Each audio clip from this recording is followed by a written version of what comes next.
objects. The view on your screen is part of the lunar targeting package, and it's something that the crew can reference as they are flying by, but this is an animation.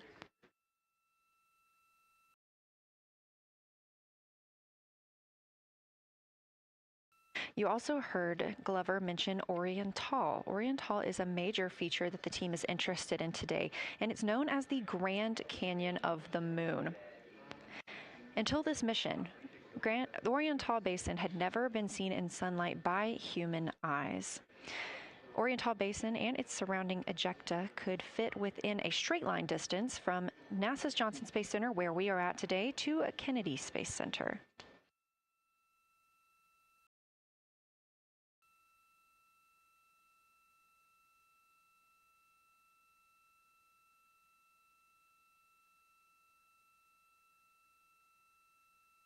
This a live view in Artemis Mission Control in Houston, Texas, where the teams are monitoring all systems, not just for today's flyby, but on the spacecraft themselves. Again, this is a test flight, our very first flight of humans on the Orion spacecraft.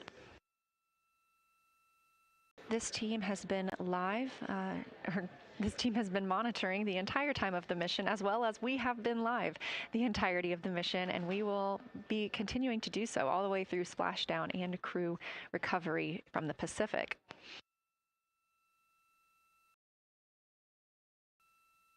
This is a visualization from ARROW, the Artemis Real-Time Orbit website that you can also access at any time by visiting nasa.gov/trackartemis, showing us that we are now under 10,000 miles from the moon, 9,948 to be specific, and continuing to count down.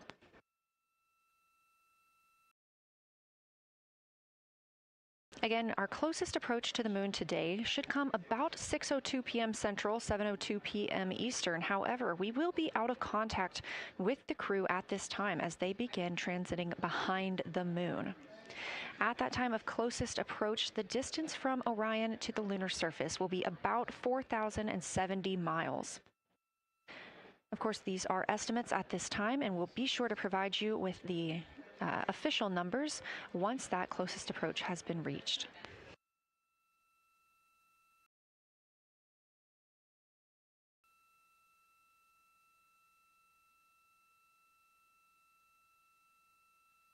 This shot live inside the Orion spacecraft, where our 4 crew members are continuing with their lunar flyby activities. They have just begun those activities really about 20 minutes ago, so we've got several hours of moon view opportunities. This is still a live view inside that capsule. However, you can see just how dark they have turned down the lights. Actually, they've turned them all the way off. There are a few LEDs that they cannot power off, but turning down these lights gives them better views outside of the spacecraft's windows while they photograph the moon. This also prevents any reflections from inside the spacecraft bouncing up on the windows and interfering with their photography.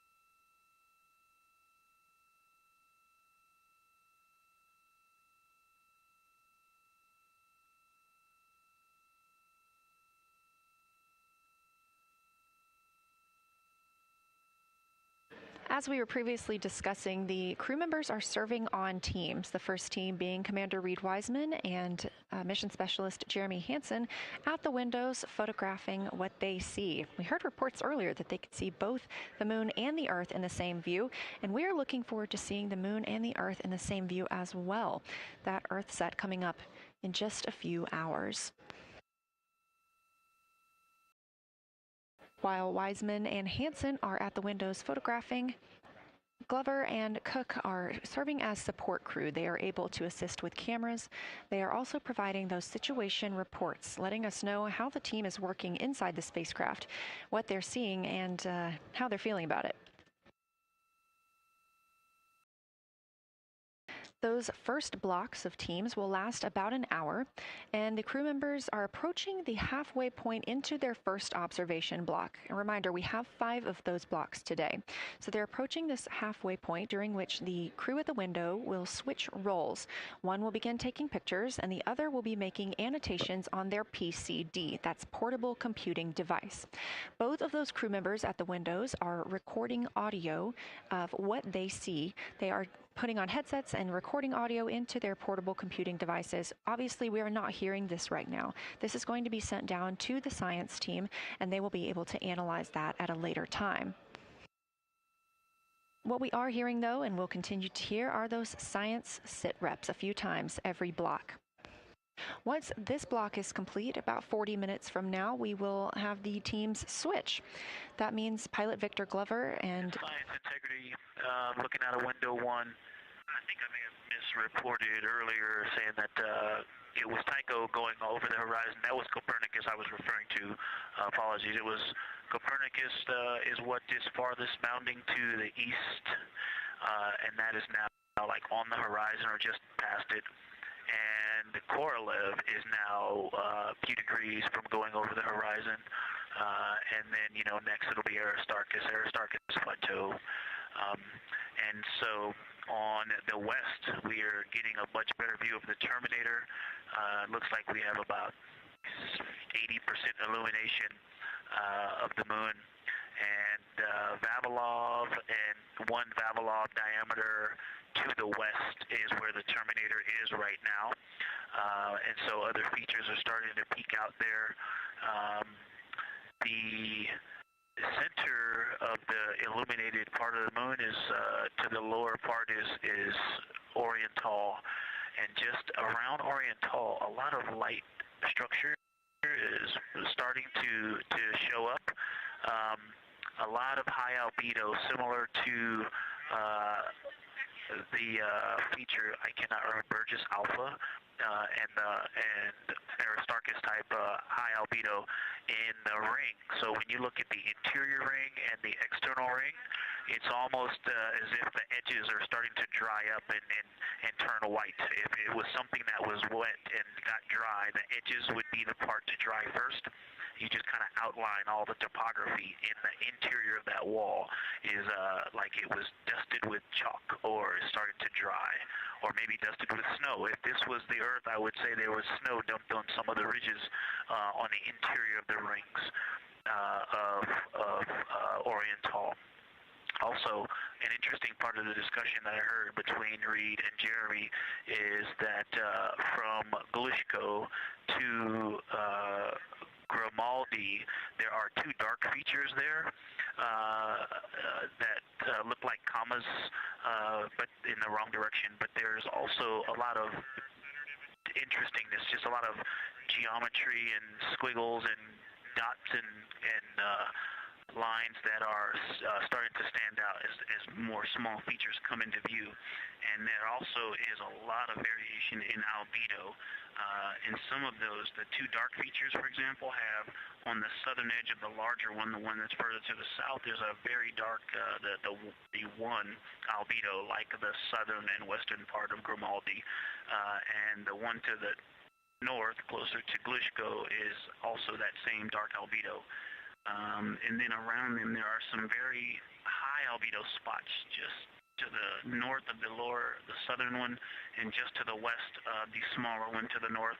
Very high albedo, almost approaching the 10, a 9 or a 10, like Aristarchus.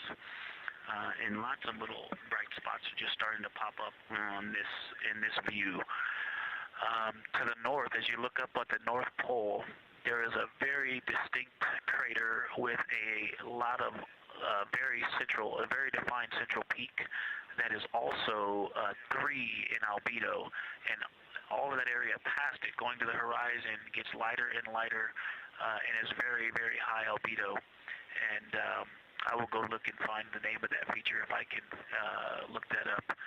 And then to the south, really getting some interesting geography and topography in the South Pole Aitken Basin. And the view of the South Pole is quite amazing. We've got some Terminator there, as well as the limb view, and there is a very distinct crater right at the South Pole. And I'm going to go look up, I don't believe that is Aiken, but I'm going to go look up the name of that one because it's also giving a lot of good topography due to the shadows that I'm seeing. But that's, I was trying to bound the view that I'm seeing for you and got distracted by all of these interesting albedo variations that are popping up in the interior. But that's the view that we see just a Vavilov diameter to the west beyond is where the Terminator is. Just beyond, I think Copernicus is the easternmost feature that we can see. A very nice ringed, very nice structure crater to the north with a great high albedo central uplift to the north, and the south is dotted by a very characteristic crater with a lot of terrain, shadow features, and I will go try to find some landmarks to put names with those. Any questions for the observation team? Integrity Science, love the descriptions. You're definitely looking odd up there. Appreciate seeing the training being implemented. Especially interested in your descriptions of the dark patches. You compared the comma-looking features to the albedo you see in Grimaldi and noticed that you're starting to see those color differences popping out. Any observations you want to make, especially when you get on, the PCD in a little bit, would really help us tease out the differences in those dark mare deposits. Great description, Victor. Keep them coming.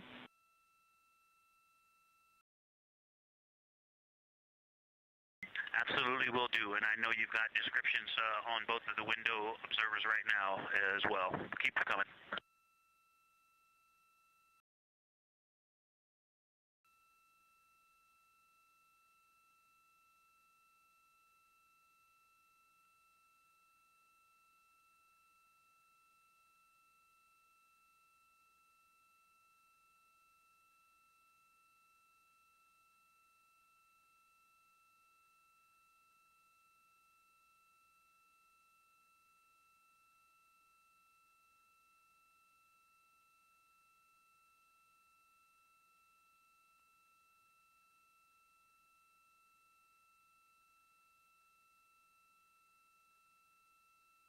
Great evidence of how well trained this crew is by the science team.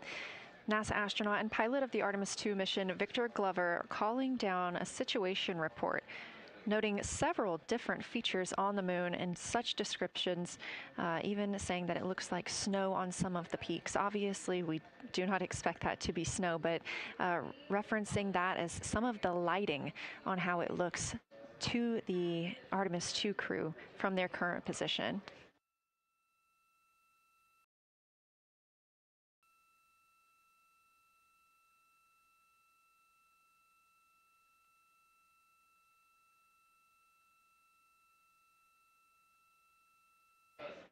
The team is slated to be switching their positions at the windows now.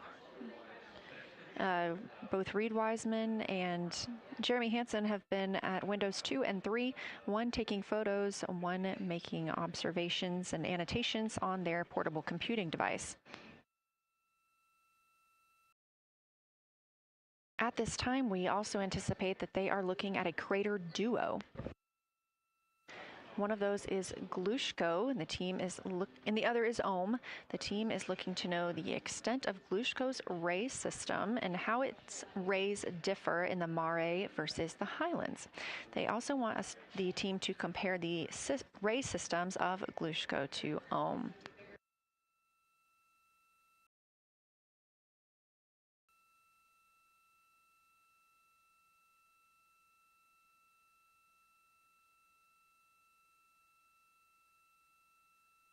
Ohm is considered a young crater. And if you've ever seen a photo of the Richat structure, it's also known as the Eye of the Sahara. It's 40 kilometers in diameter, and that could fit within Ohm's interior.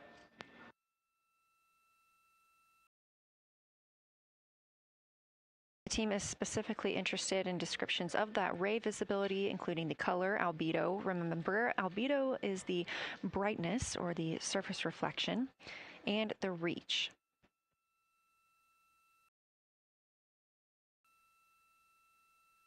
Again, I am using the same lunar targeting package that the crew is referencing on board right now. This helps keep them on time as well as prompt them for when they need to make a call down to the science team and report what they're saying. It also gives them reminders of when they need to swap positions at the windows. Additionally, I'm using the Artemis II Lunar Science Passport developed by Amber Turner and the Artemis II Lunar Science team. Now, this passport did not fly with the crew, but they used it extensively as a study guide here on Earth. So a lot of the descriptions and comparisons you hear today are developed directly by the science team.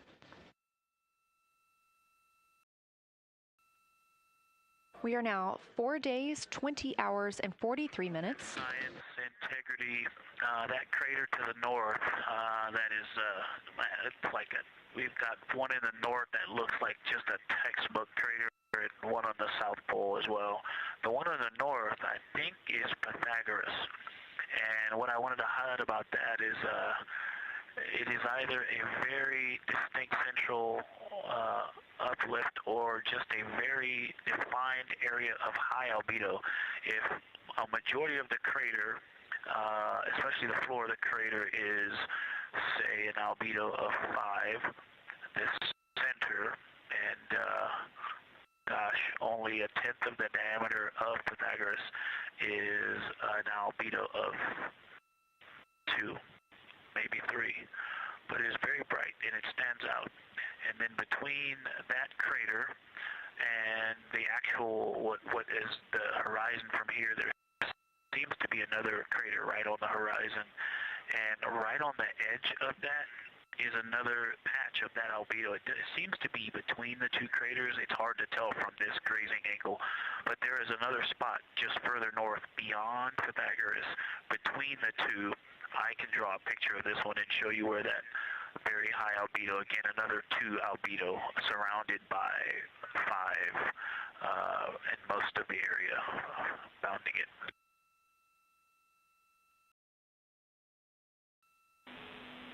Integrity science, thanks for that. We agree with the Pythagoras assessment.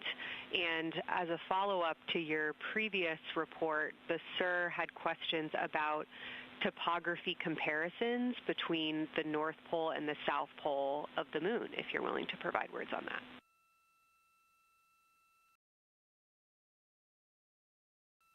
Topography comparisons, absolutely. And if you have any idea what... if you draw a line between Pythagoras and the western edge of the outer defined ring of Orion, it intersects a beautiful textbook crater on the south. I would love to know the name of that. The topography differences, now the South Pole has a little bit of a benefit that it has more of the terminator, and I can see a little more shadowing there, but there's a nice crater right at the South Pole, so that's the main thing defining the topography there. Seems to be quite a bit of elevation change. I can see some very jagged shadows, a 90-degree just to the west of that crater at the South Pole. I can see a very distinct change in the shadow directions, indicating, I don't know, a very high wall or a very deep canyon just to the west of that. And in the north, it seems to be that from sort of the edge of the mare that's dark, which is maybe 1 Pythagoras diameter south, if you draw a ring about that, maybe the top 7 degrees of the moon, and just draw a ring around that, The near side is an albedo of 5 and looks quite smooth from here. And then along the same edge of the mare, the edge of the mare that kind of Grimaldi's just outside of, Glushko is just outside of, Carroll Crater is just outside of, and you start to see the stark differences between the darker 7/8 and the 5s and 6s, the 4s and 5s. If you follow that line up to the north, that line is also where the change in topography happens at the North Pole. The line defining the light and dark on the edge of the mare that you can see from Earth. Draw that line, roughly the midpoint of all that, straight to the North Pole. And on the side facing the Earth, you see smoother topography and dotted by Pythagoras and its next door neighbor crater. And then on the far side, you see a lot more cratering and a lot more topography. And again, the far side has the benefit of a little terminator there, but I am seeing a variation in the topography. It seems to be more jagged and a more challenging place to find a place to land and to even traverse in the south, all around the South Pole. And at the North Pole, it seems to be, it would be more challenging to translate on the far side of the North Pole compared to the near side of the North Pole around Pythagoras. Copy all, Victor. You really help paint a contextual picture of what you're looking at. We really appreciate the way that you're guiding us into the areas you're seeing by drawing comparisons between recognizable features. Thanks for that.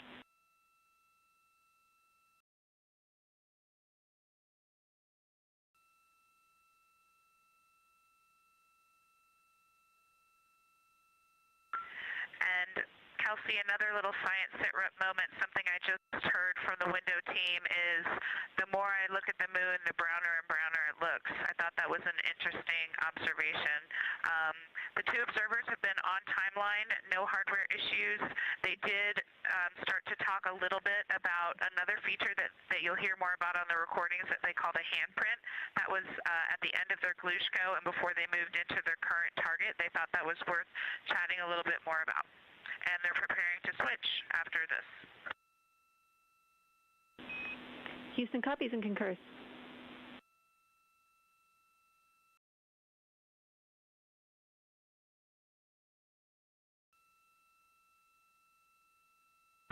Hey, Houston and science, integrity, another just observation from the human.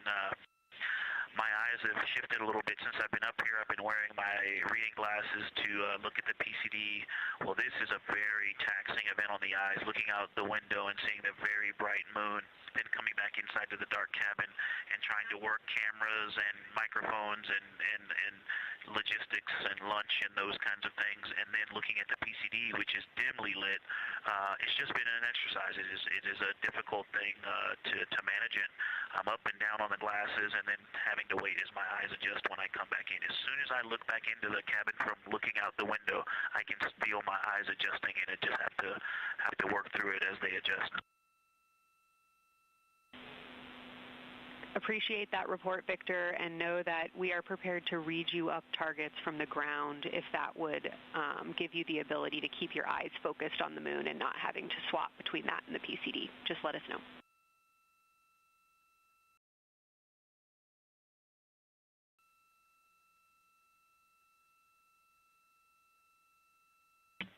Yeah, we appreciate that, science, and we will also do that for the window teams, and we'll back each other up that way as well. But we appreciate that. We may take you up on that. Thanks.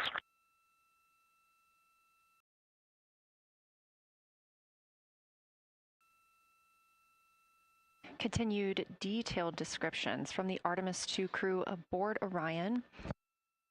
Again, this is a test flight, the first time we've flown humans aboard this spacecraft. So every detail, even that it's difficult to look outside the window and then back at the PCD, that portable computing device, every single detail is appreciated as we prepare for future missions. Glover also mentioned that he is now wearing his glasses now that he's in space and that his eyes have shifted a bit. This is something that happens when our astronauts go to space.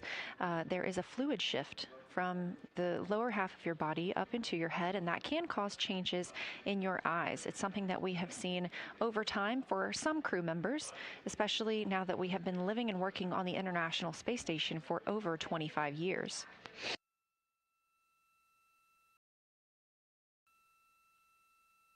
Again, it's clear that these Artemis II astronauts have undergone extensive lunar science training, including classroom instruction, fieldwork, and high-fidelity simulations. Training expeditions even took place in analog environments like the Icelandic Highlands and the Kemasassen impact crater in Labrador, where crews practiced identifying and describing geologic features under varying conditions.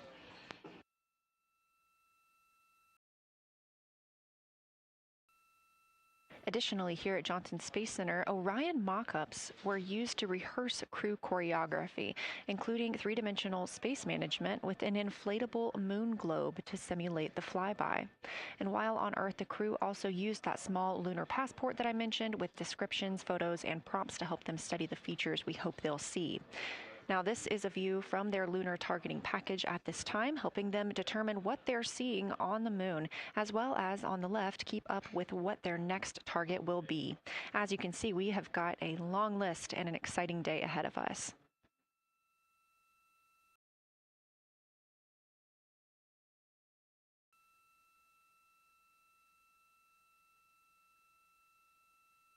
It's now been 4 days, 20 hours, and 53 minutes since Orion launched atop the Space Launch System rocket from Kennedy Space Center in Florida with our 4 crew members aboard: NASA astronauts Reed Wiseman, Victor Glover, and Christina Cook, and Canadian Space Agency astronaut Jeremy Hansen.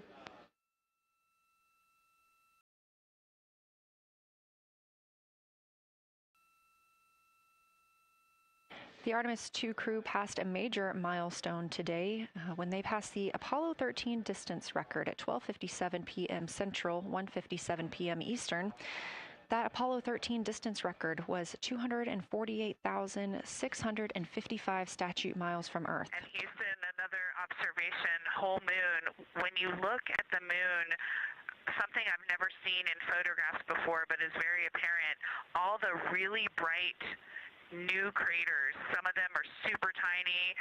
Most of them are pretty small. There's a couple that really stand out, obviously. And what it really looks like is like a lampshade with tiny pinprick holes and the light shining through. They are so bright compared to the rest of the moon.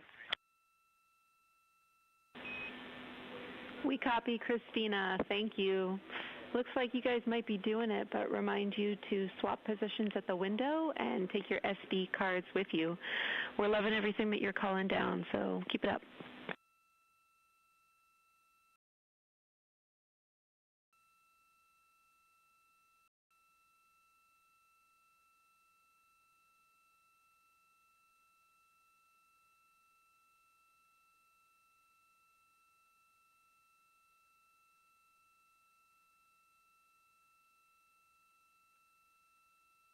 Again, Orion previously surpassed that the Apollo 13 greatest distance from Earth by humans. That was 248,655 statute miles from Earth, and Orion now 250,294 miles away from our home planet.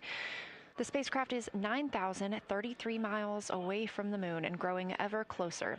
At its closest approach, it'll be about 4,070 miles away, and we will make sure we confirm what that distance ends up being. This is an approximation and an estimate ahead of that moment.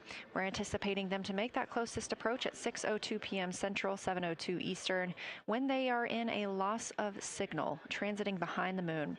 They will be the first humans in over 50 years to fly behind the moon and lose contact with Earth.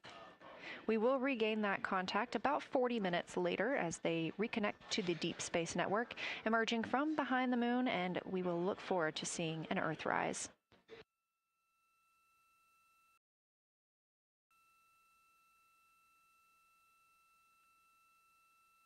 Again, the crew is currently in their position swap portion on their timeline.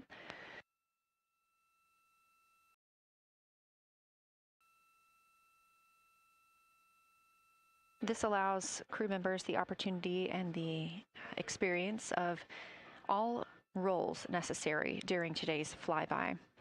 Right now, those two crew members at the window have swapped positions.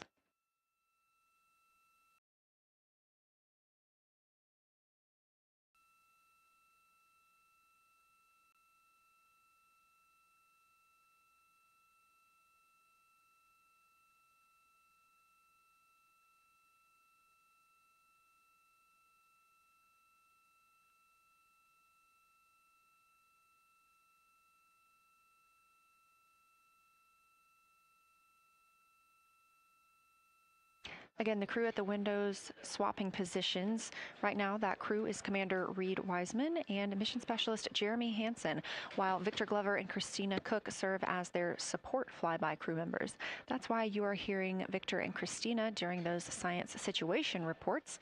Those voices will change in about 30 minutes when they take a turn, taking photos and making annotations while at the window.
Houston, integrity. I wanted to provide an observation or a little bit of descriptive nature on something that we saw on the first day we had good moon views. This was when we saw more of the near side, and the ground helped me out with identifying Mare Imbrium. Mare Imbrium, when you have the western limb also in view, looks completely different than the normal view we have of the near side.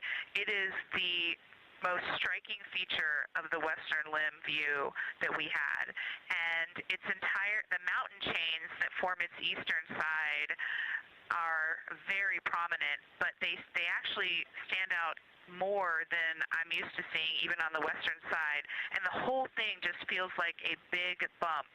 It actually looks like a large healing wound with a high albedo forming the mountain chain around the impact basin.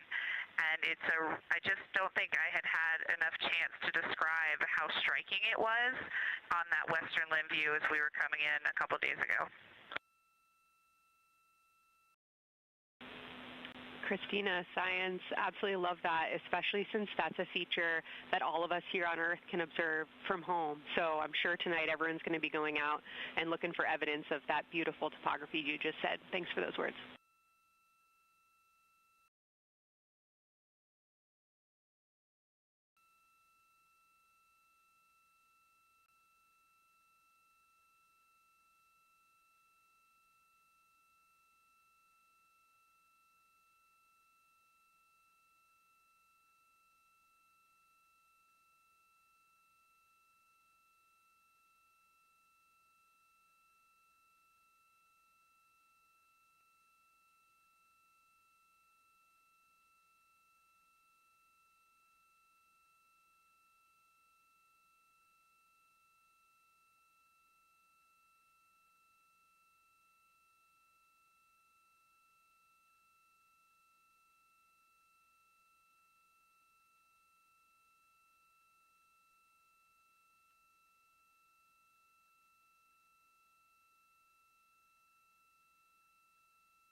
The view on your screen coming from Orion, a camera mounted on the spacecraft's solar array wing.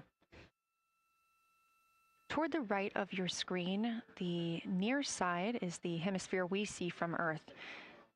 That is identifiable by those dark splotches, which are ancient lava flows. Science integrity. A question and a comment. Question, is it possible that we're seeing a Schrodinger basin from this vantage point in the Terminator at the South Pole? And the comment is the rays coming out of are less distinct. We are not seeing the bright rays coming out of it, but the sort of 9 o'clock wedge that is formed by the change in albedo from the interior portion that is to the northeast to the surrounding lighter mare that's 270 degrees to the west. That 90 is very distinct and interior. You got some great descriptions from the two at the window about the colors in there, but in that darker part, in that wedge, you've got some really interesting color, even though the rays, the distinct difference in the albedo almost look like rays, but it's not the rays coming out, it's the just change in that albedo. Integrity science, that is very intriguing, those color rays coming out of rather than sort of albedo. And as answer to your question, we do not think you can see Schrodinger. It's in darkness as of now. But thanks for that description, and it sounds like the pair at the window's got great descriptions that we're definitely going to dive into tonight.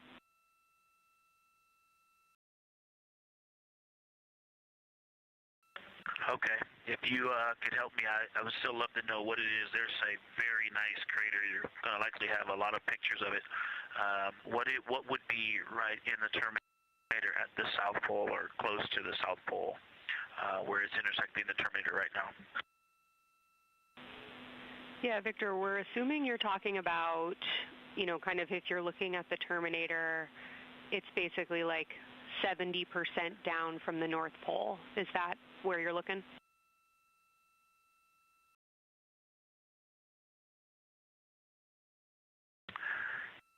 Contact, yes, that is where I'm looking.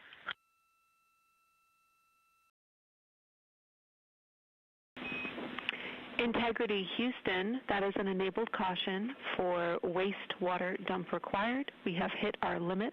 As expected, no crew action.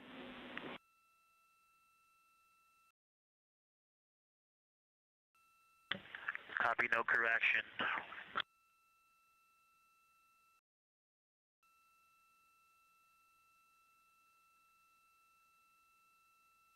You are. And integrity science, we're trying to figure out what you're looking at there. Is it like right on the Terminator, or is it in the eliminated portion next to the Terminator?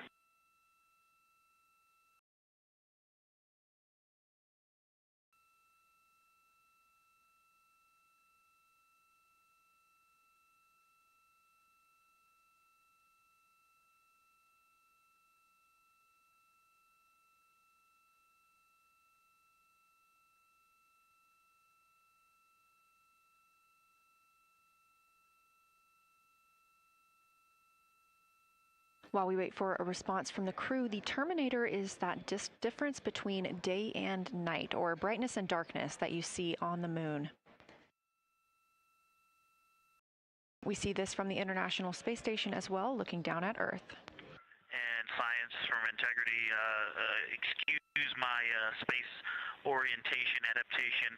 If you draw a line between Glushko through the center of Oriental, and then another line from Glushko through the southern tangent of Oriental, that line would almost perfectly intersect tangentially the crater that I'm talking about, and it is on the Terminator. So yeah, I think I'm not looking at the South Pole. I was a little twisted. That line description was really helpful. I have eyes on the SIR right now, and they are actively discussing lunar geography. We will be back with you shortly.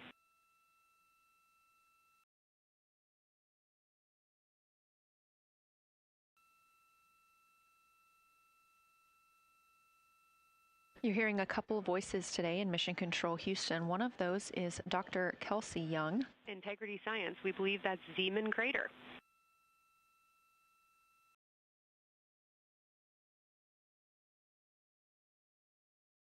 Oh, I floated away from the speaker. Say it again, please. We believe that that is Zeeman crater.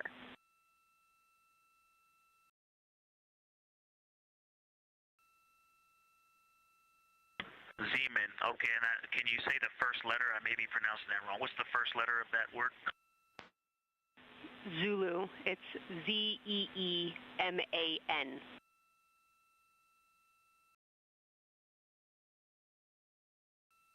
Copy. Thank you for that. Yes, we've got a great view of that. And when I went back to the window just now, the view has completely changed. Our trajectory is taking us to a new view, and I'm looking more into Vavilov. I've got a nice, great view into Vavilov. I'm actually away from the window right now, so I'm going to go try to give you some bounding words on the view that we're seeing, but I've got to get back to a window in a minute.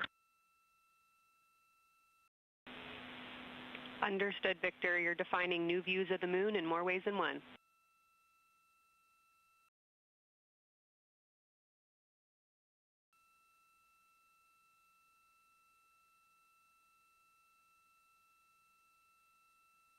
Again, when you hear calls down to science or from science, that's Dr. Kelsey Young, the Artemis Science Flight Operations Lead here at a console in Mission Control. You also hear communications with the crew from Canadian Space Agency astronaut Jenny Gibbons. She is the Capcom for today. She is a backup Artemis II crew member.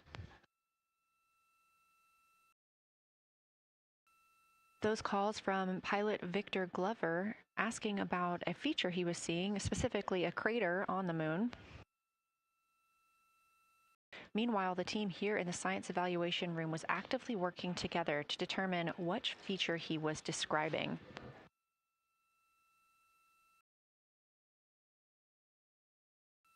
The teams at the window have continued to move through their targets, including Ohm, Aristarchus Plateau, Reiner Gamma, and we are preparing for the cabin and window teams to swap. That's when we'll hear more from Reed Wiseman and Jeremy Hansen when they take on these support roles, while Christina Cook and Victor Glover are at the windows photographing and annotating.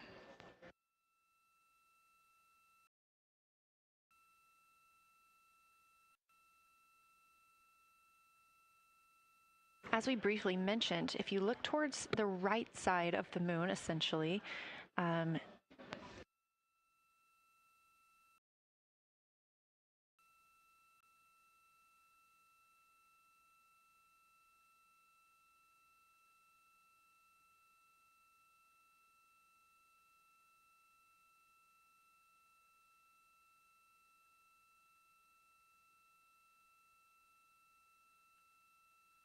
this live view coming from a camera outside the Orion spacecraft, and if you look on the right side of the moon where you see those dark patches. Wow, yeah, I wish I had some more time to just sit here and describe what I'm seeing, but the Terminator right now is just fantastic. It is the most rugged that I've seen it. From a lighting perspective, there are little islands. There are islands of terrain out there that are completely surrounded by darkness, which indicates some real variation in terrain.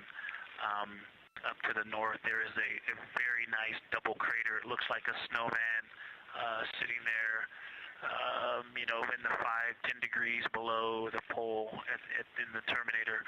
And then on the southern edge, there's almost like a hole. Looks like a hole, and it's the diameter of Vavilov size, just blackness, and then a wall of bright, and then it goes back to the black beyond the Terminator. So there's it looks like there's just a gigantic hole right there. 1 Vavilov diameter east of the Terminator, and as you go south, the Terminator is not a nice smooth arc. It's just jagged. There's almost a 110-degree turn in the shadow as opposed to the nice smooth arc, again indicating some really interesting variations, and I'm sure we'll get some photos of that.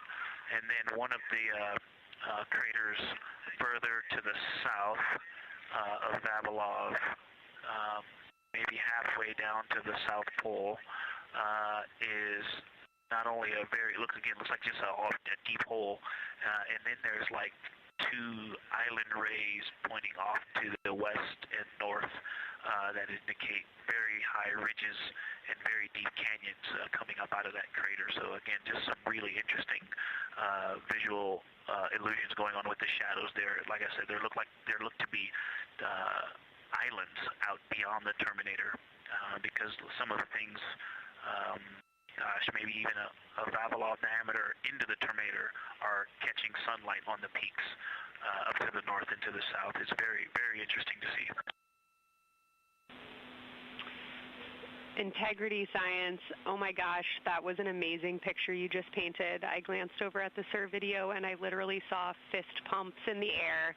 Those types of observations are things that humans are uniquely able to contribute, and you just really brought us along with you, so thanks for that.